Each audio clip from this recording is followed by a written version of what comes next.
Bonjour, alors je suis l'heureux papa de deux jumeaux, un garçon et une fille, qui sont aujourd'hui en terminale.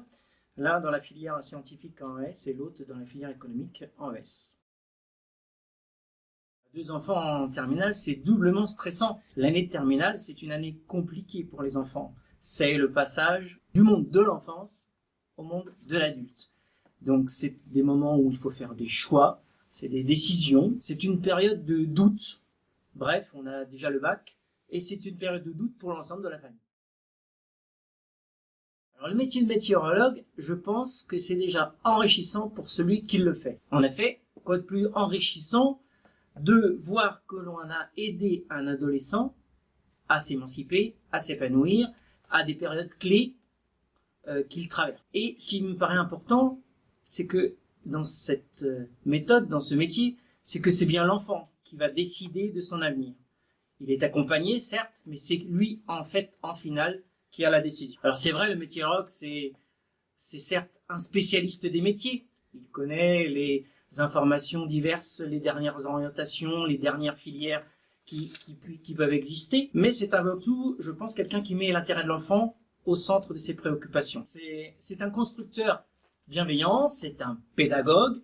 Il adapte son discours à chaque cas, ce qu'il a fait avec nos enfants. Et il donne confiance à l'enfant qui va permettre de réfléchir à la fois sur son avenir professionnel, mais aussi sur lui-même et sur ses envies. Évidemment, le météorologue va encadrer, va faire découvrir à l'enfant les domaines d'activité, les métiers, mais en finale, c'est bien l'étudiant, l'enfant, qui va décider de son chemin. Est-ce que la méthode était efficace ?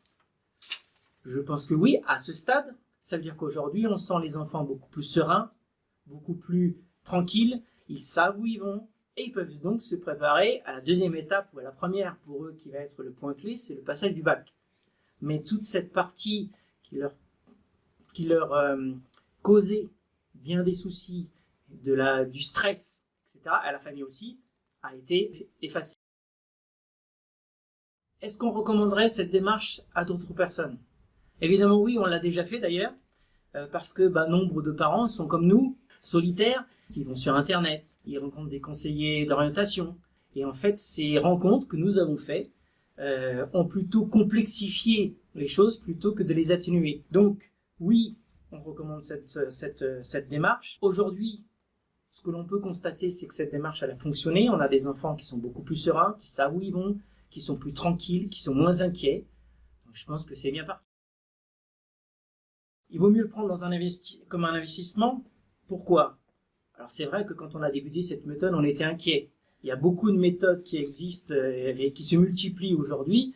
Il faut trouver la bonne. On était inquiet parce qu'on s'est dit, est-ce que c'est la bonne ? Est-ce qu'on ne s'est pas fait avoir ? Et en fait, quand on a vu au fil de l'eau nos enfants évoluer dans le bon sens, on peut constater qu'aujourd'hui, comme ils savent où ils vont et quel métier ils veulent faire, je pense que c'est une bonne méthode. Alors, Go Futur, en 3 mots. Eh bien, moi, j'ai décidé de prendre le mot âme. Le travail qui a été fait, c'est une certaine philosophie de la vie. C'est une certaine âme qui place l'intérêt de l'enfant au centre du débat. Âme, c'est A. A comme accompagnement. On accompagne l'enfant en l'aidant à se découvrir et quelque part, on participe à découvrir son environnement et on participe à son épanouissement. Donc il y a un accompagnement. âme, c'est aussi M. C'est une méthode. Cette méthode a été suivie par nous, a été suivie de l'intérieur par les enfants. C'est une méthode qui est appliquée à la lettre. Ça, on l'a bien vu avec, on l'a vu notamment dans les conclusions. Donc c'est quelque chose de scientifiquement humain. On va dire ça comme ça. Et puis eux, évidemment, c'est l'enfant et son épanouissement. Qu'est-ce qu'on peut dire de plus ? Le bonheur de nos enfants, c'est la chose qui est le plus importante pour les parents. Et avoir permis, grâce à cette méthode, de désensibiliser, de déstresser, et d'avoir permis à nos enfants de progresser même sur eux-mêmes, je pense qu'on a réuni tous les atouts pour que leur avenir soit prévu, meilleur, et au moins fait plus sereinement. Voilà à peu près ce qu'on dit.